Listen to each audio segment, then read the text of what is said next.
Hey everyone, welcome back to the channel. Today we'll be looking at DC Rebirth Cyborg.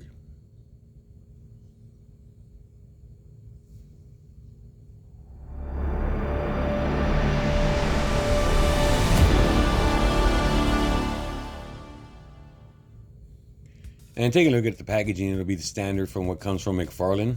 You'll have Cyborg in there, have his weapon in tow. And as always, you'll have his collector card in the back and a figure standing there as well. And looking at the packaging on the back, you're looking at great, fantastic artwork. Unfortunately, no credit due to the artist is typical with Mcfarlane.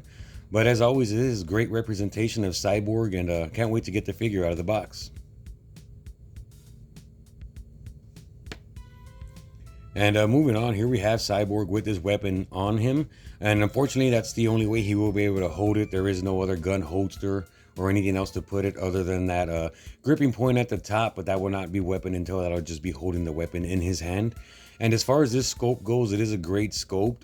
I think this is definitely a killer looking machine. Some people might actually think that he's a murder machine. And taking on, moving forward, as far as photography goes with this figure, I think you'll be able to get some great poses, some great artwork out of him, even though this is a reused scope. And a lot of people are mentioning that their symbol up in the front is a little off-centered. As you can see, mine is a little off-kilter as well, but I don't mind it too much. And looking as far as the detail goes on the back, you can see a lot of intricate detail work on it, a lot of sculpting. And I actually like it. Like I said, even though it's being a remode of the murder machine, I do like it. There is enough to differentiate from it, including the chest symbol, the crest, and small paint details and mold details here and there that do differentiate it from the murder machine Batman. But like I said, as far as the paint apps, the black, the silver contrast each other really well.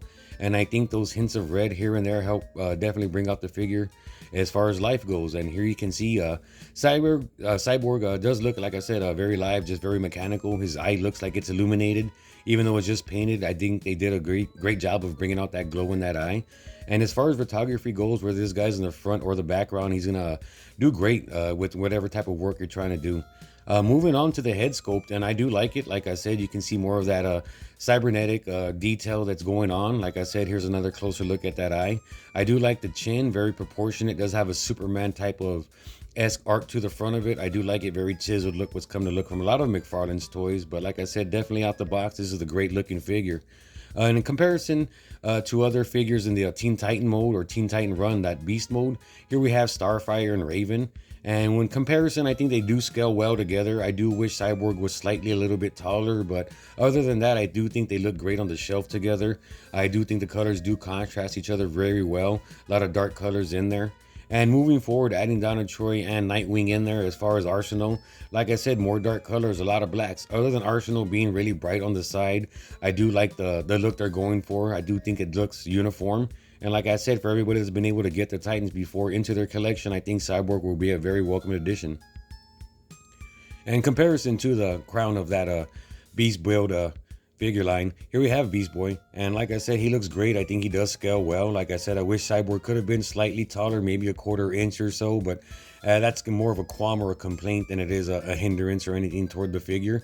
But like I said, is moving forward again, like I said, photography wise and whatnot, you're gonna get a lot of stances and poses out of this Cyborg figure. As far as articulation goes, you will have your double hinge at the elbow as always. You will have a full 90 rotation. Thankfully, the shoulder pads do not hinder any kind of articulation in any way, shape, or form. You also do have a double hinge at the knee. You will go back so far, and as far as forward goes, you will have about that much to go, so much play. As far as the swivel goes on the waist, you have a pretty good sideways on both. Like I said, no swivel at all on the legs other than at the joint as always. That goes with the plastic, the what do you want to call it, the sockets on there. And as far as crunch goes, you can get a lot back, more than you can get forward, but it's not bad at all. And as far as head articulation, you do have a lot of play there. You do have a lot of movement. As far as up and down, you'll see what you can get. No hindrance whatsoever. And as far as left and right, you will get a lot, like I said. So, I mean, as far as that, I want to say it's on a barbell, double ball joint. So, like I said, a lot of movement, a lot of play, a lot of articulation in play there. And as far as closing out this review, I do like the way Cyborg scales against the other guys. Sorry I'm missing Beast Boy, but like I said, comparing him to this Nightwing, Starfire, and Donna, I think they're going to look great on the shelf. Thankfully, this guy is definitely still out in stores, so anybody out there that's looking for him, you can definitely still grab him at around retail. And as always, hopefully you guys are able to find them, collect what you like and what you collect. And see you guys next time.